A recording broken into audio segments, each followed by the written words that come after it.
आप सभी को विजयदशमी की खूब सारी शुभकामनाएं और साथ ही हैप्पी दशहरा।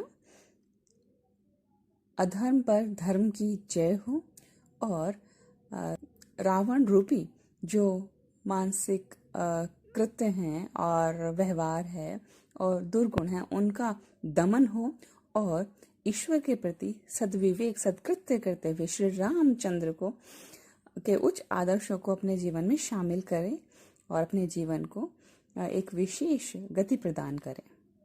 धर्म काय वांग मनोभी सूच अधर्म काय वांग मनसा दुश्चरितम। सुश्रुत संहिता में कहा गया है, सुश्रुत मन, वाणी और शरीर के व्यवहार से किया गया कार्य धर्म है और सद्भावपूर्ण किया गया कार्य धर्म है और मन, वाणी, शरीर से किया गया दुर्व्यवहार ही अधर्म है। और इसी के साथ ही एक बहुत ही अच्छी कहानी है, वो आपको बताती हूँ। मांडव्य ऋषि हुए, बहुत तपस्वी और इतने अत्यधिक तपस्या में तल्लीन और अपने ध्यान मुद्रा में मग्न थे। और जैसे ही कुछ टाइम के बाद राजा के यहाँ से कुछ चीजें चोरी हुई और चोरों ने क्या किया, वो भागते रहे और राजा के सैनिक उनका पीछा करते रहे। वो घबराहट के वशीभूत हो जो भी सामान चुरा कर लाए थे राज दरबार से, वो सारा का सारा मांडव्य ऋषि के आश्रम में उन्होंने छोड़ दिया। और जो राजा के सैनिक थे वे ढूंढते हुए गए और देखा कि मांडव्य ऋषि के आश्रम के अंदर सब सामान मिला, तो उन्होंने मांडव्य ऋषि जी को ले गए राज दरबार में और राजा से कहा कि ये सामान वहां मिला। और उनको राजा ने दंड दिया और सूली पर टांगने का आदेश दिया। इस दंडादेश से मांडव्य ऋषि दुखी तो हुए, लेकिन उनका अपराध नहीं था और वे सैनिक उनको सूली पर टांगने का प्रयास करने लगे, लेकिन वे अपने तप बल से इतने पूर्णतः शुद्ध थे, उनका बाल भी बांका ना हो पाया।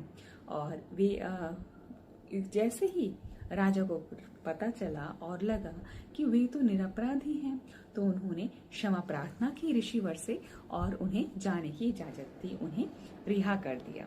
और तब तो ऋषि महाराज ने राजा को उनकी क्षमा प्रार्थना से उन्हें छोड़ दिया। जैसे ही वे धर्मराज के पास पहुंचे तो धर्मराज से उन्होंने कहा, मेरा क्या ऐसा अपराध था जिसके कारण मुझे शूली पर टांगने का दंडादेश मिला। तो धर्मराज ने अपने सारे के सारे खाते निकाल कर देखे और उन्होंने पाया कि उनका कोई ऐसा अपराध नहीं था।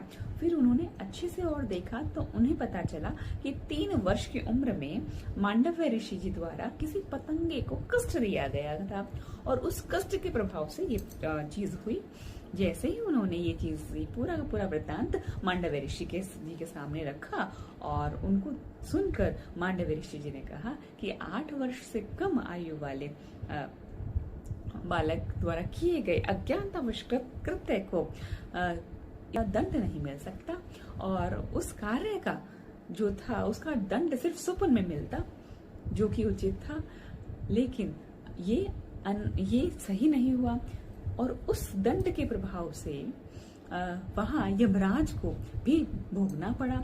अपने मन, वचन, कर्म से जो उन्होंने काम किया उसके अनुसार ही उन्होंने वो दंड का भागी बने।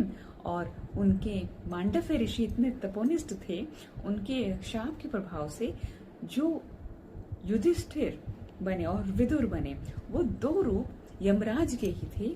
धर्मराज के वो 2 रूप में वो धरती पर आए और अपना सब कुछ जीवन का जो दुख था, कष्ट था, वो भोग कर गए।